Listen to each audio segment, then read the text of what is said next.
If you can, ladies and gentlemen, what I want you to do is, of course, picture this. And I was watching this movie and I said to myself, I know for a goddamn 100% fact, I am not a crook.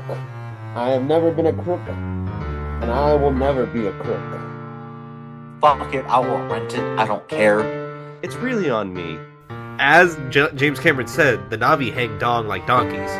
This is the 3 for 3 podcast. oh, you motherfucker. How does it end? What you gotta look up is why is the internet debating whether Nancy Reagan gave good head? Oh my god! I was not expecting that turn. What the hell? Send me the goddamn quote of him saying that. What the fuck? Kind of pissed me off they put the shit porn over that. It's a bunch of goddamn fucking bullshit is what it is. Bags up, everybody. Bags up, feet up, coming through. There have been a lot of times where I tried to slide it out without breaking the cookie. Didn't quite work. Like, don't put this shit on us. I was like, we didn't do You motherfucker. And what is that movie about? Fuck if I know, man. Honestly. Amen to that. It's just a... That's been a 3 for 3, my friends. Picture this. 3 for 3. Now that's really cool.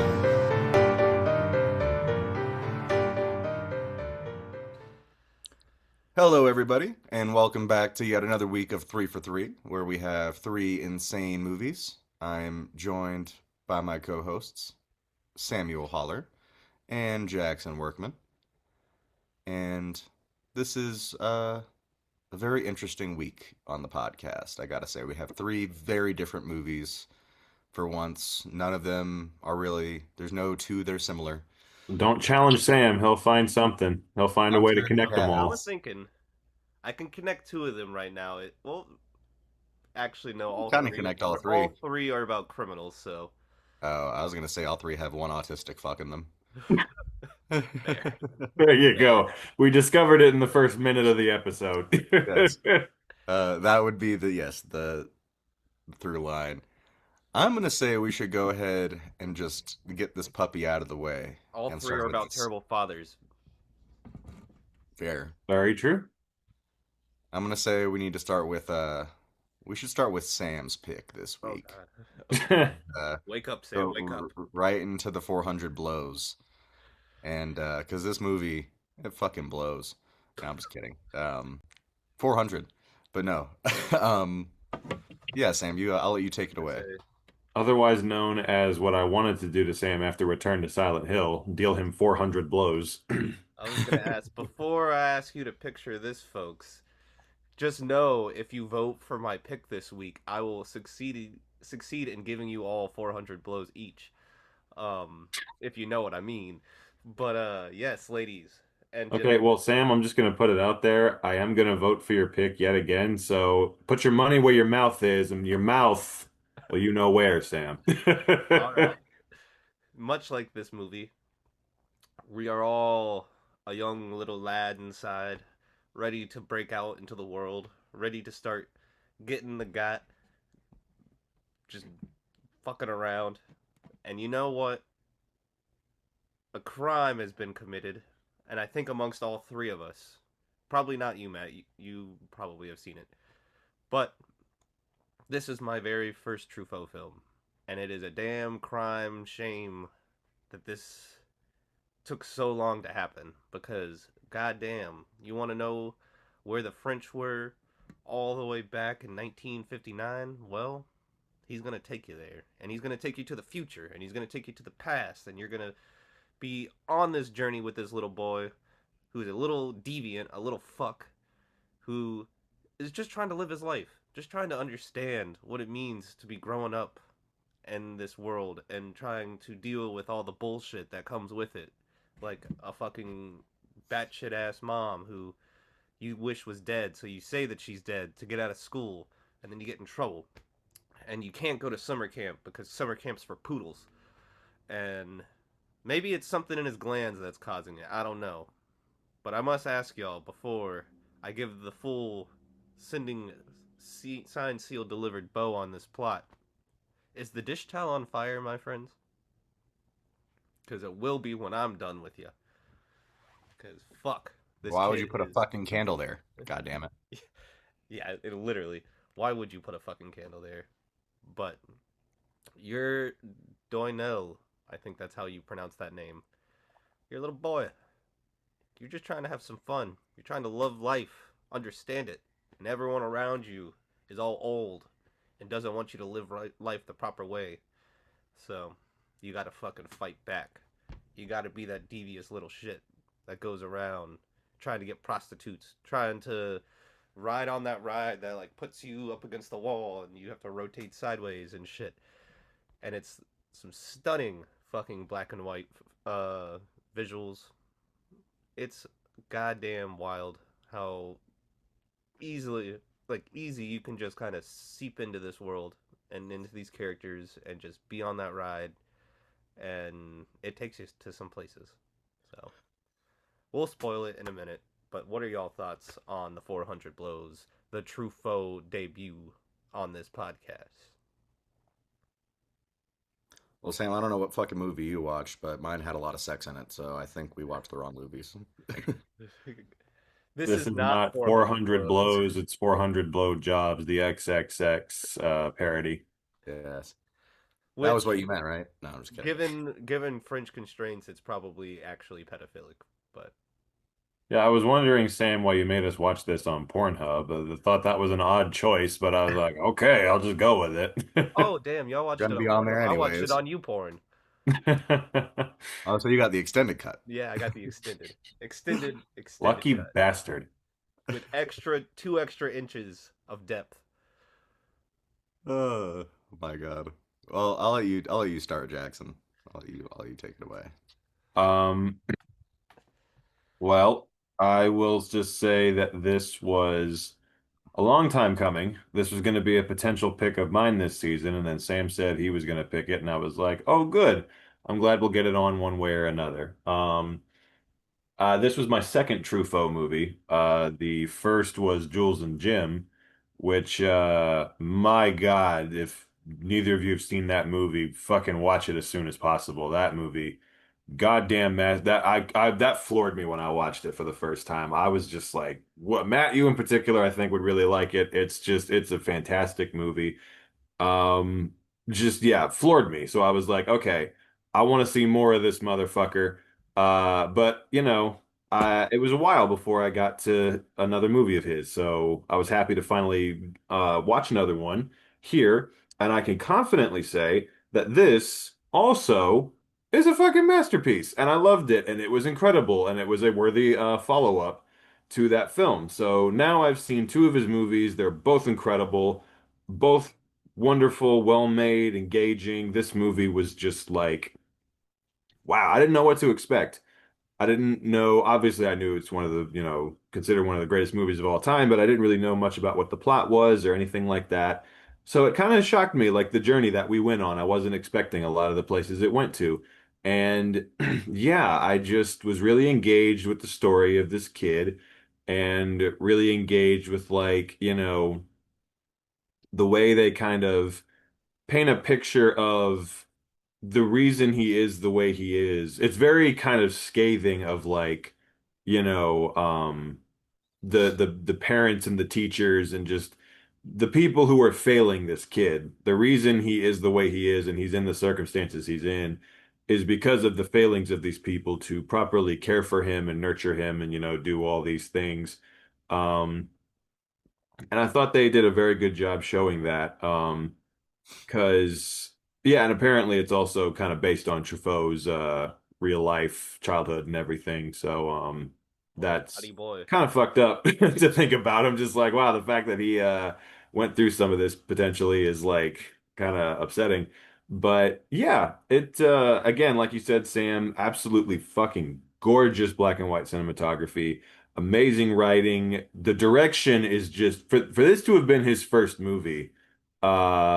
Just the craftsmanship of a master right out the gate. I mean, you can see, like, before he even went on to do all his other movies, he had it right here.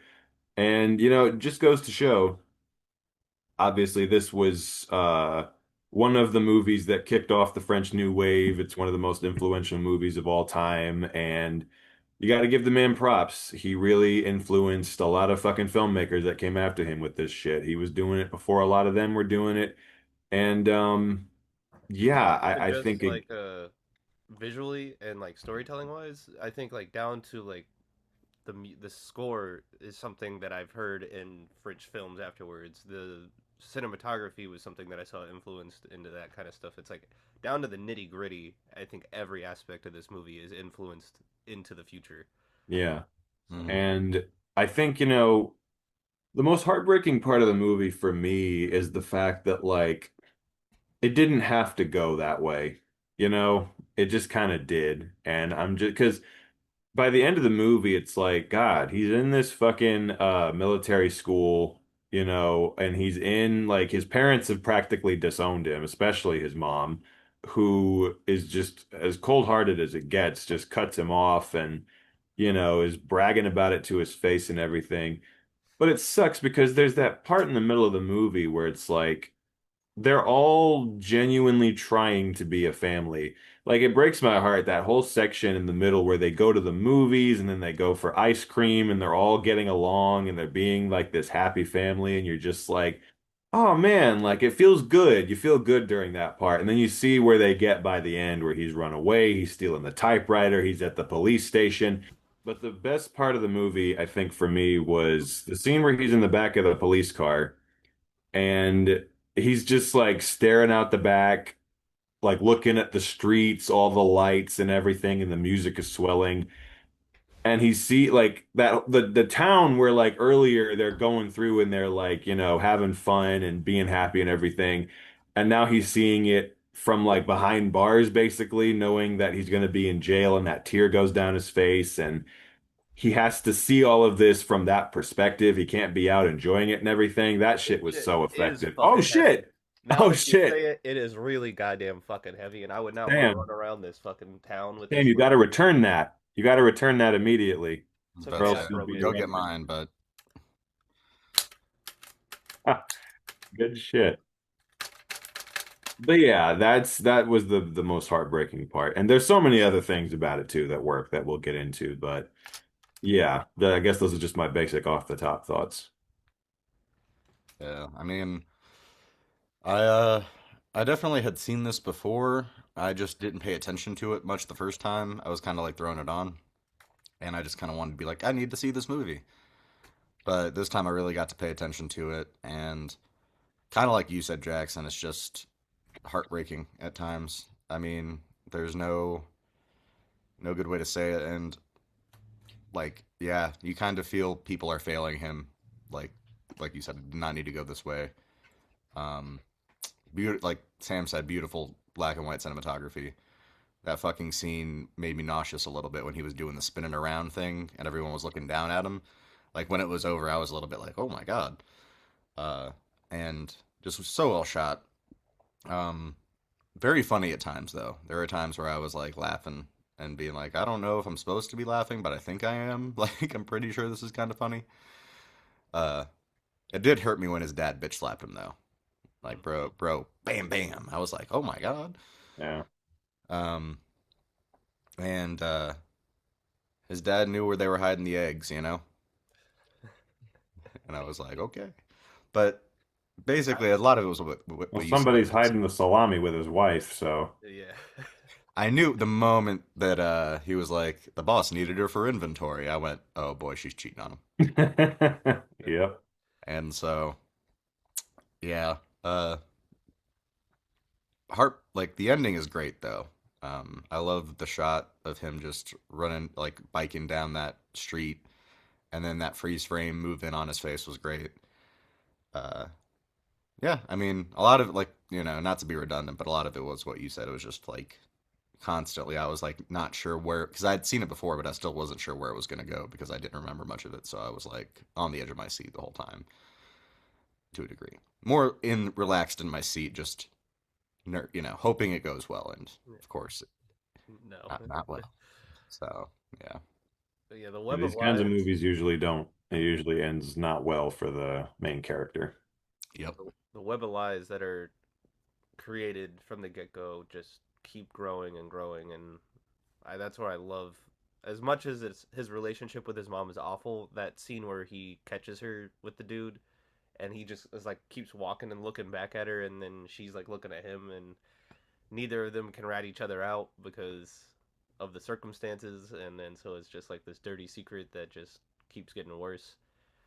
And then that's where I busted out laughing when he said his mom died as his excuse to get out of school because he didn't Well, have what killed me was the fact that like the teacher only kinda cares. Where it's just he's like, "Oh yeah, I didn't come to school yesterday because my mom died." And the teacher's like, "Oh, I'm sorry to hear that. Was she sick?" "Yeah, okay, well get in line." And then just doesn't acknowledge it again. I'm just Well, like, he does the call on kid's him to mom answer is dead for all you know. You like what? That's it? before he gets in trouble. He calls on him to answer a question, and then he says, "Never mind," because he remembers that his mom's died. Mom died, and I was But like, you still have to sit there and, be in class. "Yeah, you have to be participating but not present, or present but not participating." One of the funniest lines later is when he fucking I can't remember. I think it's the scene where he plagiarizes the book where the teacher says like, "Oh yes." No, he says like, "I wrote this for my dead grandfather." He's like, "Oh yes, well we know how you love to kill off your relatives whenever it's convenient for you to do so." I was just like, "God damn, that was kind of a, like slap in the Knife in face." the throat. Yeah. And the main But kid, he does such a good job. Like he looks like an old man at Jean-Pierre parts. Leo, I think is his name. Hmm. That's what I Hmm. want to say. Yeah. Apparently, I was reading into it. Truffaut like picked him out of like a bunch of kids and like saw something in him as soon as he did the audition. Actually, the scene towards the end, which is an amazing scene, where he's talking to the psychiatrist and he reveals the whole "my mom wanted to abort me" and all that, which was a fucking gut punch. That really just kind of made the whole rest of the movie make sense to me. Um, Apparently that was his audition, and he improvised like almost all of that dialogue, including the stuff about the hookers and everything, which is kind of crazy. And yeah, right. And he was apparently so impressed by his audition that he was like, "I'm putting this in the movie somewhere," and he just put it in towards the end. And yeah, so. But he clearly, and apparently that he made like four sequels to this movie, Yeah, which I and that's want what to I now found out. watch all the rest of them, and like it's him as an adult, like going forward and shit. So I want to check those out as well. Okay, hell yeah. Yeah, I was baffled to see that it spawned multiple sequels. I was just like, wait, what? And Yeah, I was like, okay, The Adventures of Antoine Doinel. Hmm. They continue. which could be very good or very bad. I feel like because I've heard at least some of the sequels are pretty good. well, I just mean like for his character, like he Oh, could go down to some dark paths or he could find light and oh, I positivity. imagine it's not going to go well for him. I don't know why the French do that, but you're right. Those European films are not usually very optimistic, at least from this time period. Yes. I do like the poster for the final one, the fifth one, Love on the Run. He just looks fed up. Yeah, at this point. Hey, at least the hooker didn't yell at him. Finally got the. That's the payoff in that one. Yep. But it's cool too because Truffaut, again, like being having so much talent, like it's got to be one of the best like directorial debuts of all time. I mean, like so much talent right from the jump.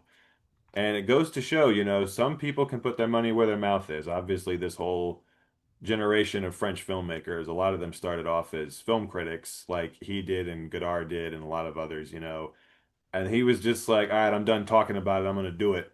God damn it. I'm gonna go make one. And, not a lot of critics, especially these days, are capable of doing that, but him and his generation, they definitely were, and they had a lot to say. And, it started a movement, this one. So, and even all that aside, it's just a goddamn phenomenal movie. I mean, Yeah. the whole genuinely, I watched this pretty late at night. I think I started at like 1 in the morning. I was tired. I did not feel like watching anything. And I put this on and I was locked in the whole goddamn way through. Like, barely got up, just, was very engaged with the story. And just, I don't know. That little You fuck that ratted him out deserved to get fucking beat to the ground. I hated that kid so much. fully agree. That pissed me With off his so much. little fucking hood over, just skipping down the street. I would have fucking hit him with a goddamn car if I could have. Hmm. Um, yeah, and again, it breaks my heart because there's that part in the middle where the mom is genuinely trying to be a good mom, and I like the part where she's like, "Hey, look, if you get top 5 essays in your class, I'll give these like I can't even remember what it was she was gonna give him, A but thousand francs. she's said what? 1,000 francs. Oh, that's right. Yeah, that's what it was. But she was genuinely like really trying when like in the beginning I didn't like her because I was like, okay, you kind of suck and you kind of seem like, she's saying things like, God damn it, I wish he would leave. I'd have a night's peace. And I'm just like, okay, you don't seem like the best mom ever, which is a grand tradition of this podcast is movies with terrible mothers. So she joins the ranks Oh, of, the many that have come before. But and I the don't know, it many that made will me come after. sad, like seeing the part in the middle where she was genuinely trying, and then, at the end, she's just fully just, you're staying in here forever, you little shit. Don't even bother, trying to get out. I'm just like, God damn, Yeah. lady. You fucking, again, quoting Detective Crashmore, you fucking suck. I So, really like his friend too, though, who inevitably was probably the worst person because he kept telling him to do these things, and then he'd be like, "This was your idea, it wasn't mine. What are you talking about?" I was like, yeah. "Fuck you, kid. You're the one who told him to get this typewriter," and he was like, "No," and you said, "Well, we could just hock it," and I'm like, "Fuck you." But also, he gave me my greatest scene in the movie, which is the one Matt was talking about, where they're doing the a theme. Not, I don't know how to describe it. Amusement park ride. Because I love when he goes upside down and then it's that same shot just upside down and then he like starting to like try to get it back up and he can't. And then as you said, Matt, with the dizziness, I loved how when it stopped, all of the people on the ride were all like, "Holy shit!" Like they couldn't get their balance back. Yep. So, I thought for a minute he was going to throw up just because it looked like he was going to. mm. Yeah. But he looks like a youthful, innocent child there, and then you get him trying to sneak that typewriter back into the job, and it's like you look like an old man with the way you have your back hunched and the jacket pulled up and the hat. Well, and the scene where he and his friend like are like fucking drinking and smoking the cigars and shit, I'm just like, damn, man, like this is not, I know it's France, but like, come on, a little young. And then just again, just highlighting the fact that the parents just don't give a shit where when the best friend's dad comes into the room, sees that he's like been smoking like several cigars because there's smoke all over the room. And all he says is just like, all right, you owe me for the cigars, Doesn't chastise him, doesn't take it away. He's just like, all right, you owe me money for this shit, man. I don't, and then just leaves. I'm just like, again, very, very nice, subtle ways of showing how the parents are failing the kids. Very effective. It was just the times back then. A They didn't know side about lung tangent. cancer. This Didn't makes know me about think. what? Lung cancer. Ah, very true. They won't know about that for many, many years in the future. Um, They were good for you. Fred Flintstone was endorsing cigarettes back then, so mhm. it was It, okay. side tangent makes me think of I've been watching the new Cape Fear TV show with Javier Bardem and Amy Adams, and someone was like talking to Patrick Wilson like, "Your kid do drugs?" And he's like, "No, no, no, no, no. Maybe he smokes a weed every now and then, but I don't really know." And it's like, so what does your son do? What do you not know? You fucking dumb fuck. You're supposed to be the righteous father in this figure, and you are failing this child. But It was Sexton Javier Bardem. That's what he's doing. yeah, yeah. Y'all need to watch it. I I've seen really, that. I've seen that image. I'm fine. I don't need to see it. it's so much better than I ever thought it could be, Jackson. And I yeah. There's only one Cape Fear, and that's all I have to say about that. It's not the one you think it is. It's the It's one the in North truth. Carolina. Say what? It's the one in North Carolina. Is that where they filmed? Which one did they film? No, it's just there's a Cape Cape Fear Fear is in in North North Carolina. Carolina. Oh, you're right. Duh. Hey, uh, man. anyways, but yeah, I mean, I think it was a good movie. I had a good time with it. I just, hmm? Oh, I was gonna say it's just it's. I can't believe I've seen damn near 5 to 10,000 movies. It seems like, and this has not been on my bucket list or like remotely on my lists or like kind of intent of watching. And I'm like, this movie is talked about so goddamn much. It is a cornerstone of cinema, and it just was like, why the fuck haven't you watched this, Sam? You got to pick it. Yeah, I'm glad you did. Sam, you're definitely on like a generational run recently. You've had this is I think maybe the fifth episode in a row where I'm regrettably going to vote for your movie. So, yeah, keep it up because this is definitely a banger, and I definitely even more now want to get into more of Truffaut's work because wow. And Should It's check weird out because Close Encounters of the Third Kind. you know what? I actually really do want to see that again because it's been a very long time. And when I saw that for the first time, I had no idea who he was. And now I just want to watch that and just be like, holy shit, that's Francois Truffaut in this movie. That's crazy. my only exposure is at work with our truffle fries. I call them the Truffaut fries. But I still have never seen one of his movies, and I was calling it that. So, Um, yeah. And the music also, I gotta point out, was really good too. mm. I Very, love very the with the opening text.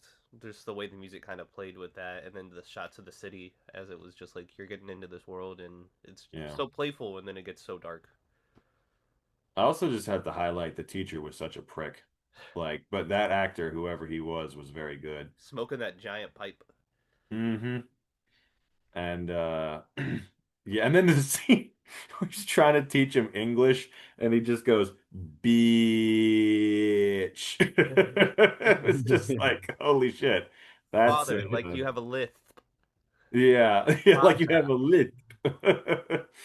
But and also random ass cameo from Jeannie Moreau as the girl who's like looking for the dog on the street. Oh shit. That was fucking nuts. Her third appearance on our show in a brief cameo. She's been kind of silently creeping her way into the Hall of Fame, and she will return next week in a much bigger part. Right. But yeah, One of that was the also a good scene. I love that where he's trying to help her find the dog, and the guy's just like, "Beat it, kid, I got the dog." he was trying to But get that sweet thing, if you know what I that's mean. right. Trying to get Jeannie Morrow, not Jeannie Lesso. It reminds me, I love the part where the teacher is like going on the run with all the kids, and then like little by little they start splitting off and like running and like getting out. And I felt bad for those last two kids that were stuck with the teacher who definitely couldn't get away. Like that scene from Weapons with the kids just. Yeah, Yeah. but just Um, that on the building shot, just following them for so long, and then it like goes back and forth as the kids are running away, but still follows the teacher with timing it to the whistles. I really enjoyed it. Also heartbreaking learning at the end that his dad isn't really his dad. Yeah. Mm. That kind of hit. I was just like, oh man, it's his stepdad technically. But His also dad. the actors who played the parents were also fantastic. I can't Mhm. remember either of their names, but yeah, they were the mom in particular was really, really good, I thought. Um, For how poor they were, though, he cooked 5 eggs just for the two of them. I was like, God damn. He's a growing boy, Sam. Oh, that's fair. but yeah, fucking goddamn. I'm glad you picked this one, Sam, because I had definitely been thinking it. We will be having more foreign films on this season for sure. A little This worried because I was Telling me I going gotta from read. last week to this week, which is why originally I told Matt both of my picks back to back because I was like, I don't want you to have to sit there and have it be a chore to kind of dive into both of these last two picks, but I think both of these movies kind of allow you to just kind of seep into the world and just let it take control of you. that is a good way to describe what this movie does. It's kind of just like it just yeah, it shows you the world that they are in, and a lot of the scenes are just kind of them like fucking around and stuff, but it's meaningful in a way that like it just it draws you into this world that they're living in And you kind of feel like you're right there with them for a lot of it, you know?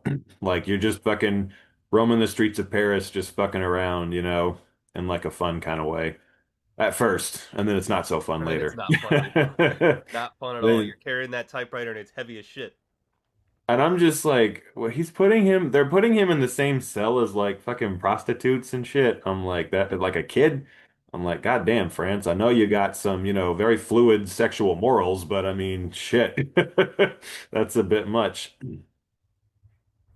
Well, you know what they say about the French. Wee wee pee pee. Escargot. But yeah. Um, So I mean, do we have anything more to say about this French masterpiece? I think Banging it's ass movie. I think it's And this Tom Cruise was inspired by this film. He ripped it off, you see. In the film Mission Impossible 3, there is a very long side tracking shot of him running, just like at the end of this movie. And he ripped it the fuck off. God damn it. I will maintain that. I did bet he he did. or did J.J. Abrams rip it off? Yes, Probably they Tom conspired Cruise. together. They could I feel like Tom Cruise was like, you know what would be perfect for this scene? Have you seen the 400 blows? And then shut down production for 2 days while J.J. Abrams watched it. Go watch it now. We're doing that Everybody shit. go home. Yes. We're done today. I don't know why. That's the first thing I thought when I saw that long ass shot of him just running from the side. I'm like, hey, he's like Tom Cruise. It's Uh, probably Man. And hey, that's a my movie we had on the show, Mission Impossible yep 3. three. Yeah. So So there you go. um, Everything's connected here on the 3 for 3 podcast. I think this is probably the safest I will be this whole season because I knew this was going to be top echelon. Um, so we'll see what happens soon. You did what I failed to do with La Ventura. This is what I was trying to achieve with that pick, and it didn't quite work. So, It's fair. In Truffaut, we trust. indeed. And genuinely, watch Jules and Jim. Like, make that the next one from I him that really you want to see see. that. It's been That on my movie's list a for a while. goddamn. I honestly like that one even more than this one, and that's saying a lot because I like this one a lot. So, Hell yeah. Okay. Because I remember the just that poster with like the eyes and the eyebrows. Like it's been on my radar for years. hmm All right. Well, I think now that we've discovered the 400 blows, we should move on to some new territory, but not we're not going to steal anything from people, but I might have to start stealing some things, I might have to start scheming, I might have to start pirating, we could say. Because, yes, we're going to move on to my pick, which is the TNT TV movie, The Pirates of Silicon Valley, starring none other than Noah Wiley as Steve Jobs, and none other than Anthony Michael Hall as Bill Gates. In a movie that is basically just a retelling of the, I'm trying to use the right word here, the beginnings of Apple and Microsoft, and how they kind of two men, Evolution. yes, Was two the men first who were totally different people, kind of converged to create something that changed our lives forever as we know it. Because you're either on an Apple or you're on a Windows. You're on one of the two. I'm using a Windows computer right now. Okay, Bill. No, I'm just kidding. You IBM trusting fuck. Yeah. We will bring you down. Yes. And basically, it tells that story because Steve Jobs is out there tripping balls, hanging out with Steve Wozniak, who's doing all the work, and Bill Gates over in Harvard just putting in the work. But he's still kind of stealing. And this movie, for being a TNT movie, is kind of legit. I liked it. I didn't hate it. It definitely feels like a TV movie at times, but I feel like they were getting away from some stuff that I was like, oh, didn't know they'd put Homeboy just literally tripping balls in the forest in there. Hey, Being in a he strip was club. conducting classical Yeah, being in a strip music, club. my friend. He was Yep. conducting classical music, And then they just find him on the floor, and he's just, wigging out. yep. Um, yeah, that is. I mean, without getting too much into it, that's basically the crux of the story: is their constant battle between each other until they eventually vaguely work together. And not to spoil anything, but to spoil anything, Bill Gates was smart enough to invest in Apple, and now he's here, at least at the time of the movie coming out, the wealthiest man in the world. And Anthony Michael Hall playing basically Brian from The Breakfast Club. Yeah. I'm just kidding, but he was good. He was great in this. There were some really good scenes where they were fighting, and he got Ridley Scott to do that commercial. Not literally, but like I mean literally, but also they talked about that, and I was like, damn, he kind of shit on Bill Gates right in front of everyone. Mhm. Yeah, but he made a mistake. He trusted a pirate. You don't trust pirates, even if they're in Silicon Valley.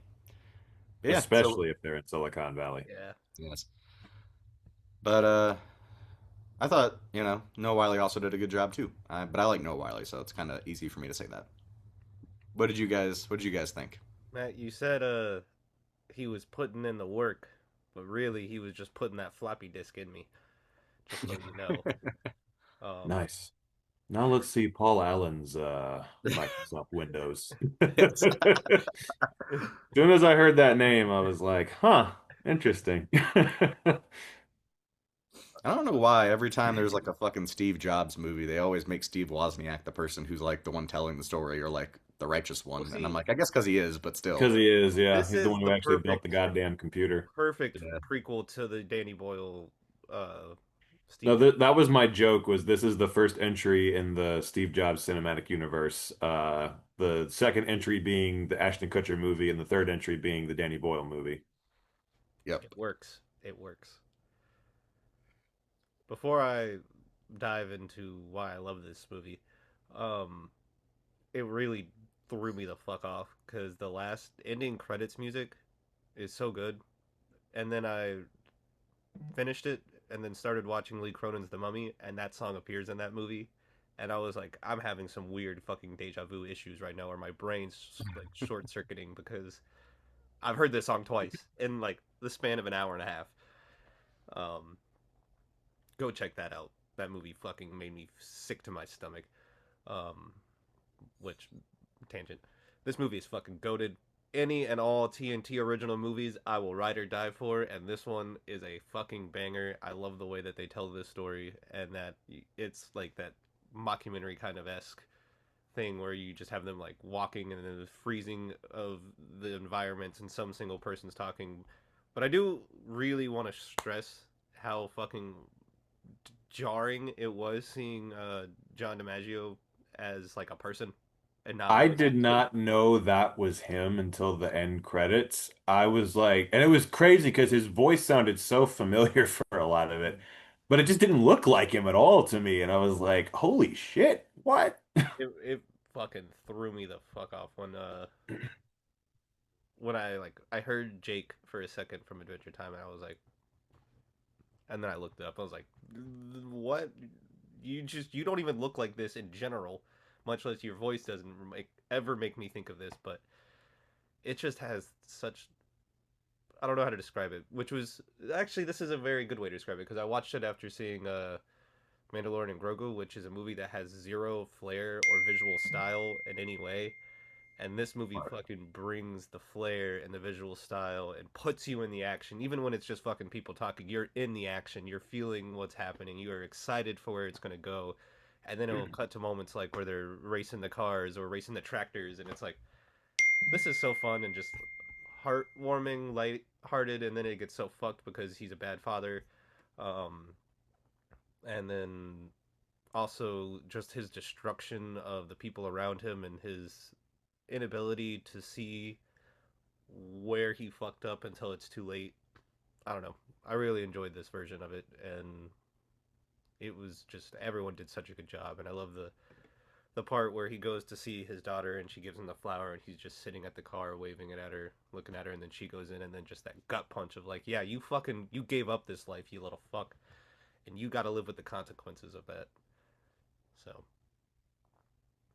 I got fruit flies in my room, so if you see me swatting at the air, I'm not hallucinating. heard. Is it because you have a rotten apple somewhere? Oh No, yes, it's indeed. potato. It's his fuck potato.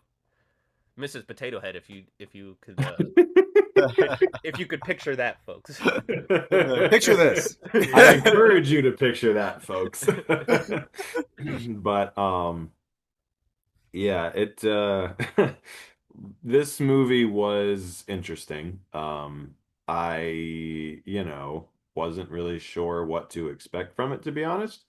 And yeah, it was a pretty generic TV movie to me. Just, the not bad. I enjoyed it for what it was, but it was definitely like not the greatest thing I've ever seen. Definitely just like a TV script and, the main thing to me was the fact that there were such giant gaps in the story. Like it would just jump forward like without they wouldn't show us like pivotal fucking moments. Like, okay, they're in college and they're coming up with the idea and then cut to like it's an undefined amount of years later and they have their first factory and then cut to they're like it just felt like we were jumping over a bunch of parts. The timeline was very confusing. And it just felt like they weren't really showing a lot of the moments like beyond just the basic shit, that was kind of my thing. And again, after the beginning, they weren't really even saying what years some of these scenes took place in, so I don't really. It was kind of hard to follow at points because of that. And what was hilarious to me, again, one of the moments where, because I was wondering for a lot of the movie, I was like, is it just me or is this like an actual big problem with this movie? And then the part where I realized it wasn't just me was the part where he's on the phone with his ex-girlfriend or his ex-wife and he's yelling at her like, I don't want the fucking kid to have this name, and she's like, well, you don't get a say in it. Rainbow. And he like leaves like he's gonna go drive to wherever she's at and confront her. And then the next scene is cutting to him driving to the place, and you're like, oh, this is immediately after that conversation. And then she's already had the baby, so this is a good while later, and I'm just like, okay, no, it's not just me. They're not defining like the timeline here of when any of this is taking place. We're just like leaving scenes out and shit. But yeah, despite that, what I will say is the two lead performances were very good. Noah Wyle in particular, I thought was fantastic. Anthony Michael Hall was also really good. I think they both kind of nailed the essence of their characters.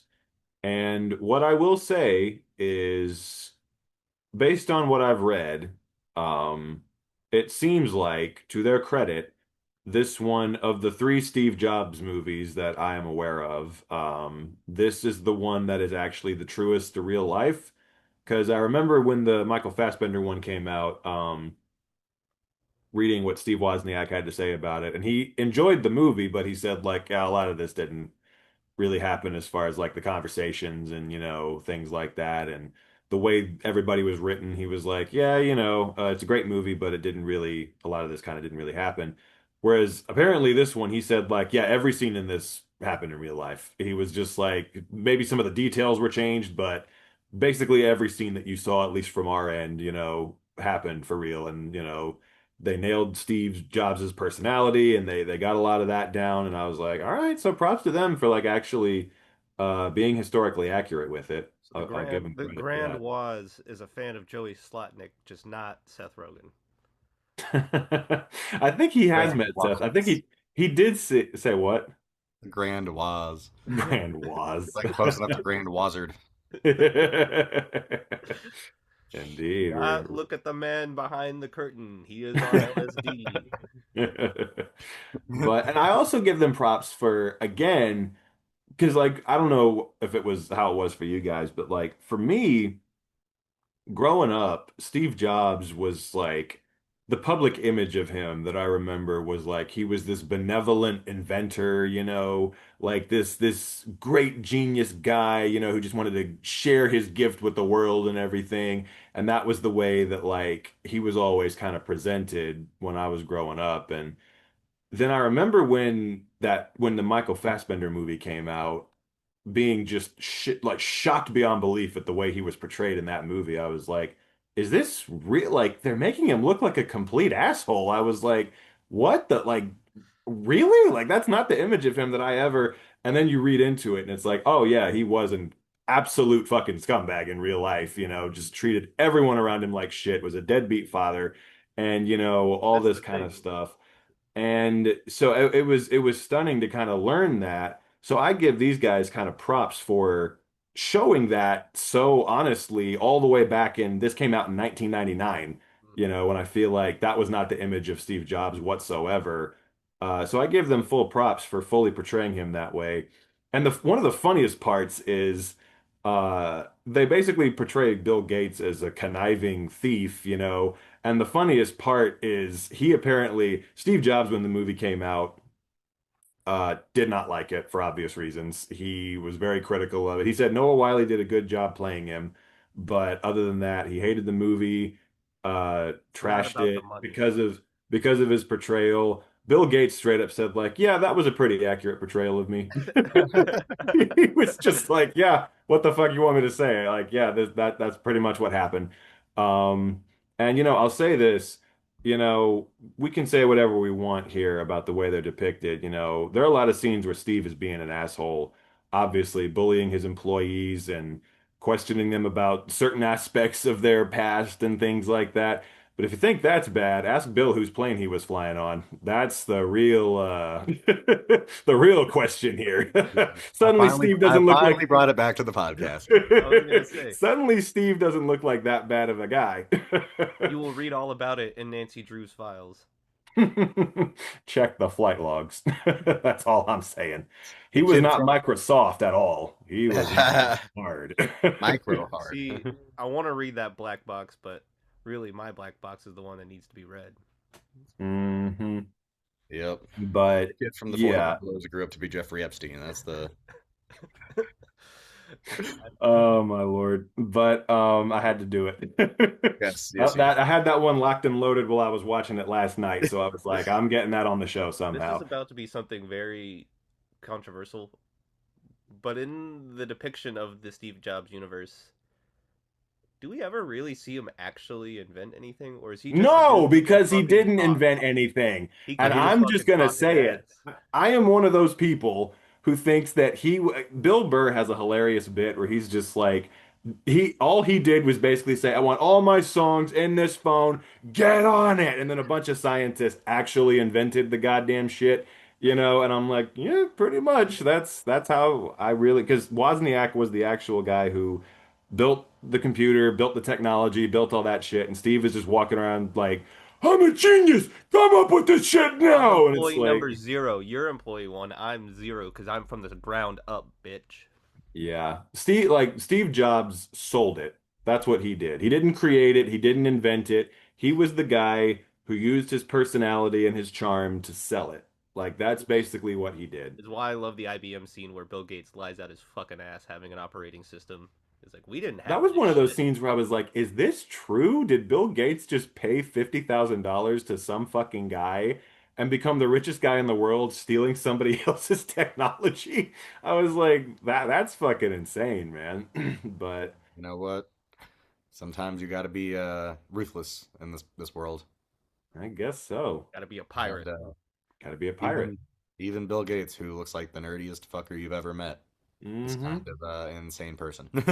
Looking like, honestly, I thought Anthony Michael Hall looked a lot like Jeffrey Dahmer in this movie. I'm not gonna lie, just with the look and A little everything. bit, yeah. But I love the look at plates. him and then look at Evan Peters in that show, and you tell me it doesn't look exactly like the same person. I think it's the glasses. Yeah, like I'm just saying. I love But his scene with the airplane where he's like talking about viruses, and it's like, and if you want to be the one held responsible for that shit, and then they didn't have their plane ticket, so they were like, well, and then him paying him the $10 on the plane was also really funny too. It snatch was that just, shit back. yep. And also it was interesting because it taught me apparently Bill Gates had his own Steve Wozniak, Paul Allen, he like co-founder who didn't get any credit really. And I was like, huh, interesting. You got to But have a good name, apparently. Like Steve Jobs and Bill Gates, so those are easy names to say. yeah. Paul Allen's not bad, but it's a little generic. And then two first names, like, come on, dude. Well, no one wants to be named after someone who got killed by Christian Bale. So Ah, yes. And Steve Wozniak, who can say that? That's why he's got called the Grand Waz. the Grand was. But yeah, I mean, I'm glad I chose the movie because like we finally got Noah Wiley back on, and honestly, I would have never seen this movie if I hadn't chosen it for the podcast. So, Yeah. I don't think I um, even had any inkling of its existence until you were like, I want to find this movie, and then I was like on it. on it, and then archived. And Oh I was wow. the Steve Jobs in this podcast. I'm just I'm over here being like, find this movie. I want this movie on the podcast, and then Sam just goes and finds it. In a legal way to watch it too, at least. Yes, I do Yeah. absolutely nothing, and then I take all the credit. But what was I gonna say? Oh, but it's funny because apparently, like Steve Jobs really did like Noah Wiley's performance to the point where he apparently invited him to one of his presentations, and like they announced like, ladies and gentlemen, Steve Jobs, and Noah Wiley came out on the stage and started doing the presentation, and then Steve Jobs came out like a couple of minutes later, and it was like a joke they pulled on the audience, and I'm just like, all right, well, that's cool that like they kind of became cool after that. Yeah, Side note that is important to the podcast. Jackson, what did you think of the music in Scary Movie 3? Because the dude who composed the music for this did the music for that. That is a very hard side tangent. Don't really. It's James Venable did this. Frank Fitzpatrick. Well, that's not who composed Scary Movie 3, but That's weird. it's James Venable who did a lot of Kevin Smith movies. somebody took the credit. Yeah. He actually Yeah. We got to find him. But yeah, don't can't say I remember the music in Scary Movie 3 very much. But I gotta look it I up. I do stand by I thought I Scary read Movie that 3 though. he was in the music. Despite whatever the Wayans want to say, I stand by that one more than two. He just wrote additional songs and was the music supervisor. So excuse me, I will retract my statement. But yeah, seeing the new one at some point this week, I hope that's gonna be fun. We'll see. I've heard it's not good. Well, neither Well, I mean, are when you any don't of the have other your ones fucking according to popcorn critics. bucket bong, it's not going to be as fun as it could be. Do you see None of somebody them have bought ever a? gotten good reviews, so I'm not really counting that. No, I've had people I know see it and be like, "Damn, I Oh, was looking really? forward to this," and I was like, That upsets me. But considering the fact that I at least fucked with most of them on some level, I have to assume I'm gonna fuck with this one at least a little bit. Like even four, which really isn't a good movie, I fucked with at least somewhat. So, um, but anyway, yeah. Matt, I'm also glad you chose this because it was interesting. I don't regret seeing it. It was definitely not bad. It was just very kind of, it was just kind of a, generic TV script kind of There's a thing. reason Martin with a Y Burke is not a household name. Yeah, I hate to say it, but apparently he's actually done some good documentary work. Word. Bro won a Peabody Award for one of his documentaries about journalists in like war zones and shit. So "Okay, bro's talented. Maybe this just isn't his forte. He's living You the know? real life war ink. Ah, he went to Tarakistan, Yeah. yeah." found Ben Kingsley in a wheelchair. Well, now that we've pirated uh, Silicon Valley, I think it's time to take a little drive up to LA for Jackson's pick. Well, boys, we're about to make like Rihanna. Shut up and drive. Because that is my pick this week. The Nicholas Winding Refn film from 2011. My first Nicholas Winding Refn film. Finally got that off the bucket list, watching one of his movies. He's someone who's eluded me for a very long time, which I've always wanted to change, so I'm glad we did. But, my friends, if you can, picture this. The city is Los Angeles. The time is the dead of night. And you are a Hollywood stuntman who moonlights as a driver for criminals, a getaway driver. What is your name? Well, the movie never tells us. You are just the driver. But you are played by the one and only, for the second week in a row, Ryan motherfucking Gosling. And this is the redemption of sorts. Because on the very first episode of this podcast, we had a film where Ryan Gosling played a stuntman who got involved with criminals. And I think all this time later, it is safe to say this one was much better. But we'll get into that later. So the man is just, he's driving and he's risen him with the tism, like all the way through the night. And in his apartment building, a new lady moves in next door, played by none other than Carey Mulligan. She and her young son move in, and he becomes friends with them. And, they start forming an interesting relationship until her husband, played by the one and only Oscar Isaac, gets out of jail. He's been in prison, you see, for several different crimes. And he gets out of jail and immediately gets accosted by some thugs who are trying to extort him for money. He owes them money, and if he doesn't pay, well, then the wife and kid are gonna get it. They're gonna die. They're gonna go nighty night. They're gonna get those So 400 blows. that's right. And so Mr. Gosling, because he cares about them, decides to help the husband find the money to pay off his debts. They're gonna rob a fucking pawn shop, right? And so they go along with the divinely gorgeous Christina Hendricks, who is not in this enough, I must say, has like maybe 2 lines in the goddamn movie. Got what you fucking deserve, though. Well, yeah, a little bit, but not really, but yes. But Don't tell me you wouldn't blow her brains out, bro. in a very different way. But yes, I suppose you're right. 400 blows her brains out. I'd blow her back out is what I do, but in Not a any back case. shot. So what? So talk about a back shot. Amen. But yeah, so the three of them go up to rob this pawn shop.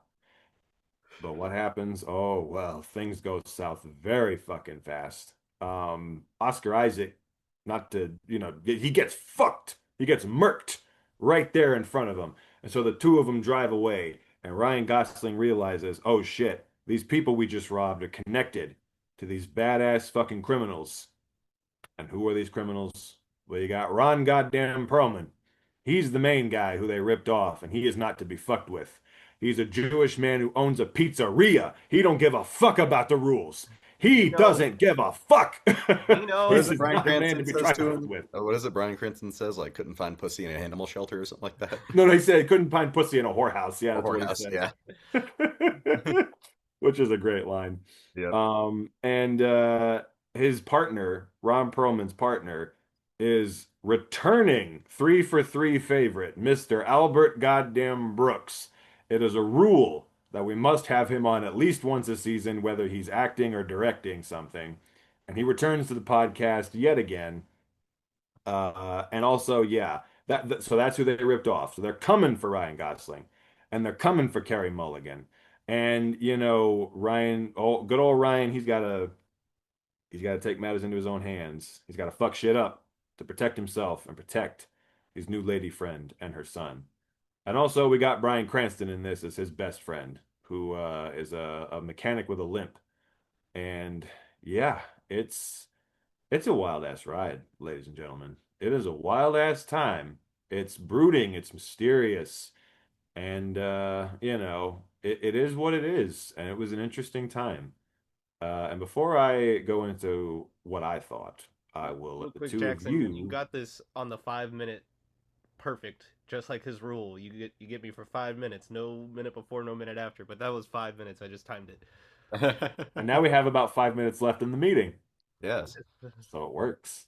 But what'd you boys think? Well, I saw this when it came out in theaters back in the day, thinking it was going to be more of like a big epic crime action movie. Apparently, that's how they marketed it. It is.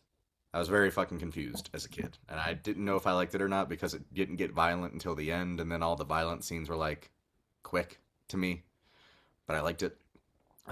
this time around. I hadn't actually seen it in a long time, but I really fucked with this watch of it because like those car chase scenes, man, all of them seemed very well done, and like the beginning one especially was seemed very realistic.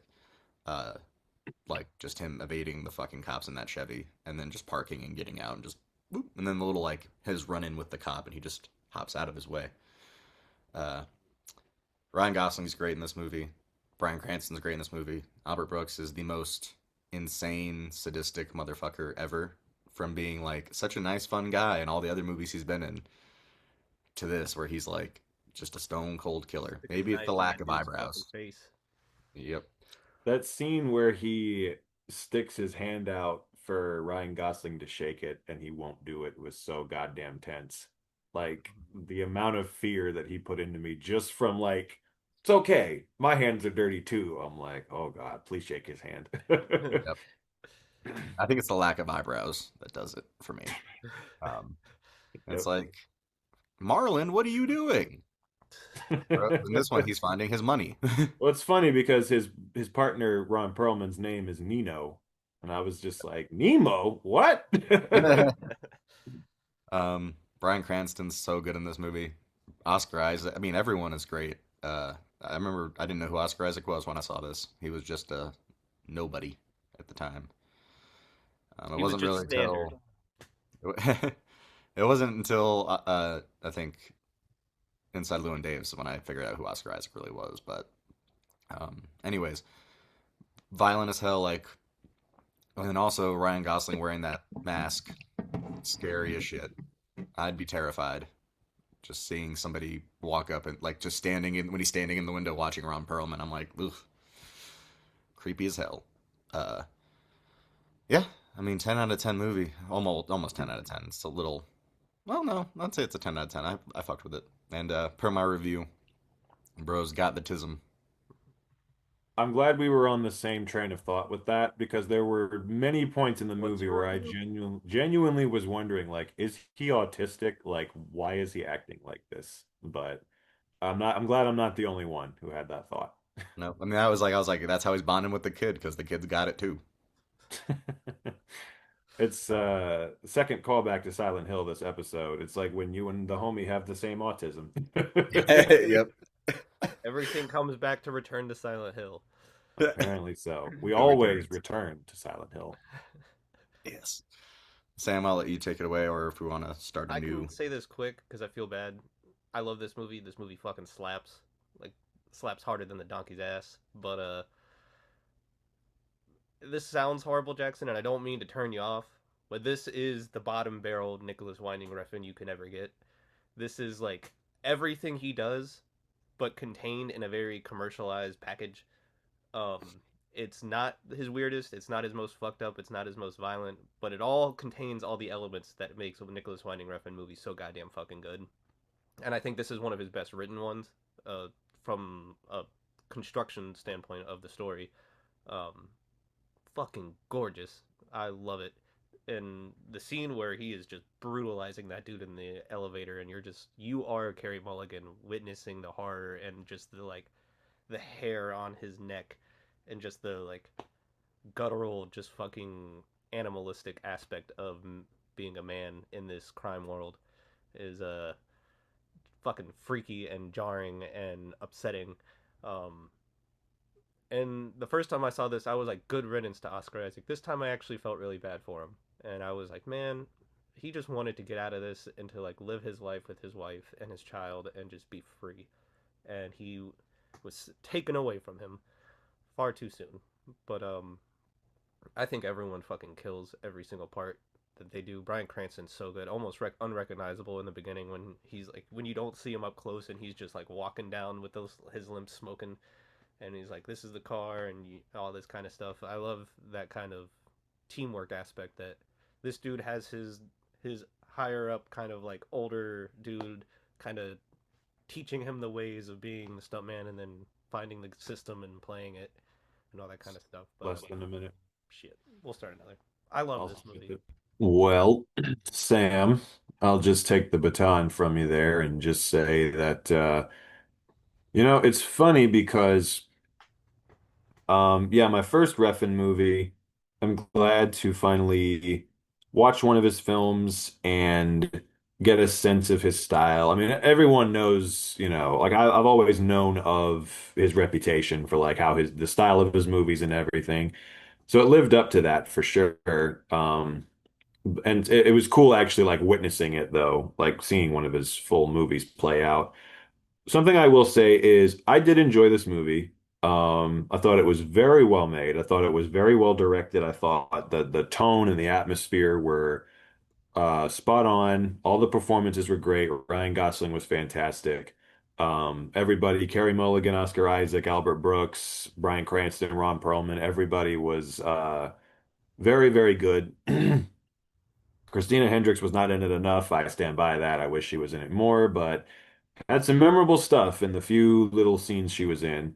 I also think it's cool how she and Bryan Cranston were both in this at like the height of, Breaking Bad and Mad Men kind of being on and being rivals in a sense. I just was like, I wonder if they interacted at any point. Well, they 'Cause I don't certainly think seem to Breaking know. Bad had won Best Drama yet at this point, but Mad Men had won it like it's had beaten it like four times. And I wonder if he was just like, so, how are those fucking how are those Emmys doing? Huh? We're coming for him, but that would be kind of funny.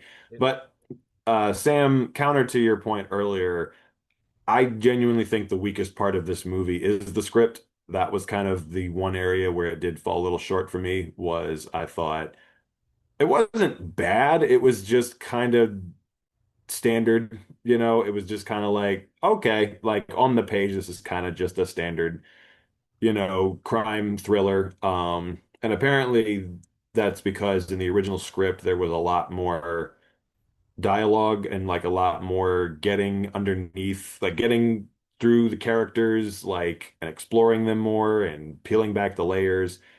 And Refn and Gosling both just cut it all out. They were just like, nope, we're gonna have these scenes be mostly kind of quiet, no dialogue, no nothing, all the stuff exploring them. We're just gonna take it out, which I like appreciate what they were trying to go for, but I do think it hindered the movie a little bit because you take all that out and it's just like, all right, we're just going through the bullet points of, he meets these people, he robs the guys, they come for revenge, you can kind of predict where some of it's going. I knew from the beginning Bryan Cranston was a goner. There's just no way he was going to survive. So that was definitely the weakest part of the movie to me.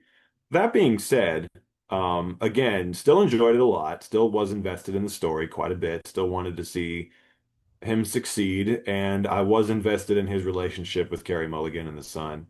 That was kind of the heart of the movie to me. And yeah, it was very sad, even though I saw it coming from 1,000 miles away. I was sad when Bryan Cranston died, and the way it happened was so fucked up. Albert Brooks just like slashing his wrist with that knife. I was like, damn, man. And Albert Brooks is like a badass in this movie, man. I've never seen him play a part like this. Like, I've seen him do more dramatic stuff before. Even in broadcast news, that was a bit more dramatic than I'm used to from him. But this is something else entirely. This was like dead fucking serious drama, and he is just playing a ruthless bastard. And the scene again where he kills the guy in the restaurant too was fucking nuts.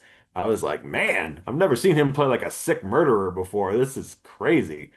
Um, but yeah, it was fun. It was definitely, and I kind of do want to see his other films just so I can get a sense because he was kind of I don't know if he usually writes his movies or not, but this one it kind of did seem like he was more a director for hire as far as like this was someone else's script and I read that Ryan Gosling was the one that hired him on board. So it was less like this was a movie that he was making himself and more just like he was hired to come do it and he brought a lot to it and he did a great job, directing wise, but I'd like to see his more kind of like out there movies and see how that compares to this. This one definitely has the most identifiable plot out of all of his movies because of what you said. I think because a lot of his other stuff is just very aimless and kind of improvisatory with like how the actors just kind of chew in the scenery and that kind of stuff. So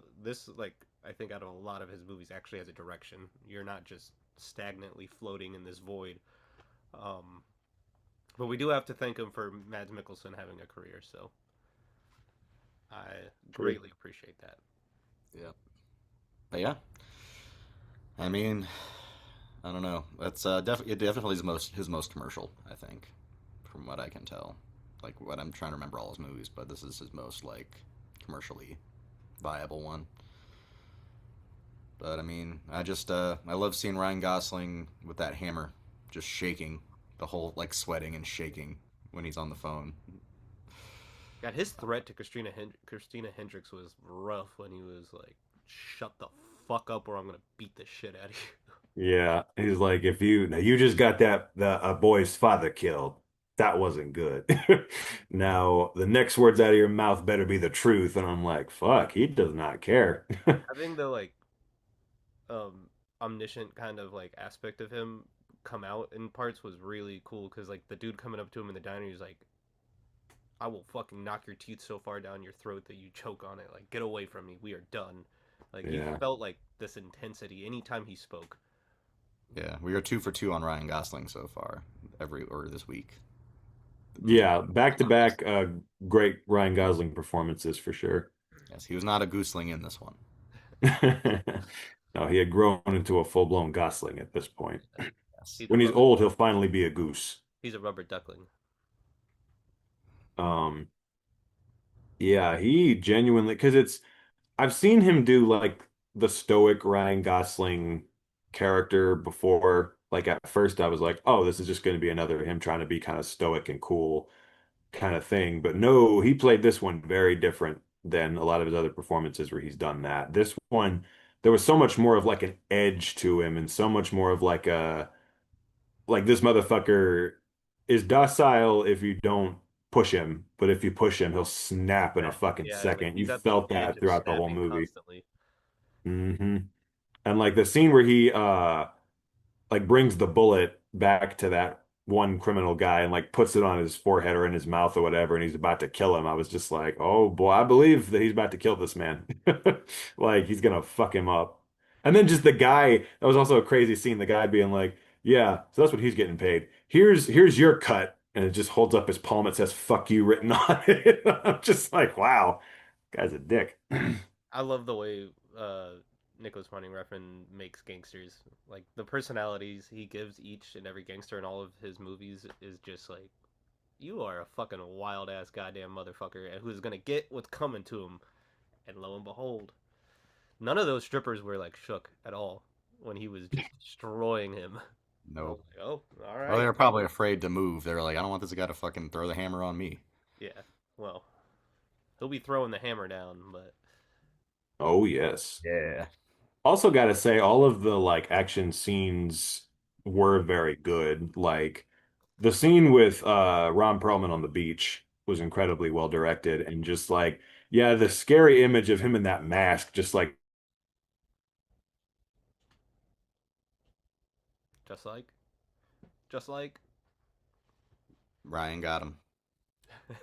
yeah, he came in and just fucking hammered the shit out of I his would like head. to take this opportunity to say fuck Bill Gates for making such a piece of shit computer. I should have said that in the fucking goddamn son of a bitch ass piece of shit. That's what you get for putting all your eggs in the IBM basket. Fuck. Jackson. Just go fuck and then that's gotta be in his face. He looks so pissed. Jackson's gonna be doing what Ryan Gosling did to that guy in the elevator to his computer, just stomping on it. Just stopping. Jackson, I don't know if Fuck you're, Bill Gates and his fucking ass. you're gonna be doing what Ryan Gosling did to the guy in the elevator to your computer. Literally, literally. It's a miracle I haven't done that yet. You gotta wait for the other me to go away. Can't believe they didn't make an irritable bowel movement joke during that movie. Wow. IBM gives me IBM. IBS. Oh, that is IBS. Fuck. But you could still make that joke. Yes. Um, but yeah, just the image of him standing there in that mask, just looking at Ron Perlman was just like pretty haunting and shit. And yeah, and the opening car chase, yeah, was fucking really well done. Especially, I love that scene where he and the cop are like across from each other at the stoplight. I thought that was such a great like part of it, and just like, ah, fuck, like we both know one of us, and then he just guns it, and the guy puts his lights on, and I'm just like, great shit. Yep. I was I here like for it. when he's running in the pawn shop chase scene when he does like that 360 or like almost 360. He's like Yeah, he's backing going up and then he backwards. just spins it around and like freaking just yeah. Yeah, great stunts in this movie. Say for Yep. as like smooth and calm this movie is, the it's intense at moments. Like all the action chases are really crazy, and the scene where they're filming the stunt thing for real, and he gets the mask. I love that scene where the car like does the flip and all that kind of shit. Yeah. Um, it's an actiony movie. It's just on there's a blanket on top of it that is doesn't present it that way. Yeah, there are action scenes, but it's not necessarily an action movie. It's More more of a like a, thriller. say what? I was gonna say thriller. Yeah, Yeah, crime kind of like thriller. yeah, crime thriller. Um, and then Albert Brooks just stabbing him in the fucking parking lot was It was also so just, upsetting. yeah. But I Like love I the knew he was gonna shadow. double cross him somehow, but he just flat out just stuck him right in the parking lot. Yep. That's why I Bro's love got the way those they knives. shot the shadows of the two of them, like fighting while the knife is just digging deeper into Ryan. No, you can tell too is Ryan winning because he's got the gloves hanging out of his pocket in the shadow too. So I was like, that's a nice little touch. Mm. Oh shit, I didn't even notice that. Yeah, I was That's like, because I cool. was trying to figure out who it was because I know I'd seen the movie, but I was like, he doesn't die at the end, right? And then I was like, oh, he's got the gloves hanging out of his pocket, so it's Ryan who's winning. I thought he was dead for sure because of that long ass shot of him just sitting in the car with his eyes open. I was just like, oh, Damn, f- you're gonna rage war on Bill Gates. but yeah. So at the risk of this thing fucking cutting me off yet a fucking again, and making me spill Gatorade all over my goddamn fucking room. Great movie. I enjoyed it a lot, and I didn't love it, but I did like it. I thought it was a solid movie, very well made, very well acted. The script definitely could have been a little bit better, but I still appreciate what they were trying to go for by like communicating with more the look and the feel as opposed to the words. I think it would have been better if they had punched up the script a little bit, but hey, it is what it is and it works for what it is. I liked it. That's where I think it's the Oh, yeah. perfect balance point for all of his movies, because like there's some you'll watch that you find to be way better, and there's some that you'll watch that you find to be way worse. But like I think all of them have the artistic kind of input and value. It's just how far you're willing to stretch what you're willing to go for and stuff like that. So I I mean, he's don't always been a very polarizing director. Like I know some of his movies are definitely not, very I remember when the Neon Demon came out, that was very, very polarizing for a lot of people. I love that movie. So yeah, a lot of people do, and a lot of people can't stand it. It's very like, down the middle. But But you really need to check out the Pusher trilogy, because I know that's the those bread and and butter. and those and Bronson are like what I want to see from him the most. So I Oh think yeah. we should So do a Bronson special where one of us picks the Charles Bronson, one of us picks that dude, and then one of us picks the Charles Bronson knockoff dude that has been making all of Bronson's films. not a bad idea. or Pierce Brosnan. Oh yeah, I don't know. There you go. Anyways, are we 3 for 3 this week? I am. Just barely, yeah, because I did enjoy Pirates of the Silicon Valley enough to say I'm 3 for 3. Hell yeah. I think all three of these movies had such distinct different styles and like worlds that I was able to enjoy all three quite thoroughly. So Okay. They each did what they did Yep. and the way they set out to do it. Indeed. Well, thank you guys for joining us. This has been yet another episode of 3 for 3, where we are 3 for 3. And we hope you like, subscribe, vote in the polls. Don't vote for Sam or Jackson, vote for me. Vote Even for me, or, I will show up in a mask, in a creepy looking mask, stare in your fucking front door or something like that. Oh Yes, fuck! Sorry, Jackson we need to will drive. bring this up. The scene where they're in the hotel room and those dudes come in from the two different sides, like in the bathroom and kill her. I love that Nuts. scene. Fucking insane. When they just shoot her through the window, that was absolutely Then crazy. he And takes then he stabs him the with the mattress fucking. and throws it up. I was thinking when he stabs the dude with the shower curtain. Yeah. Genuinely, the scenes of like violence in this movie were really fucking like you felt it.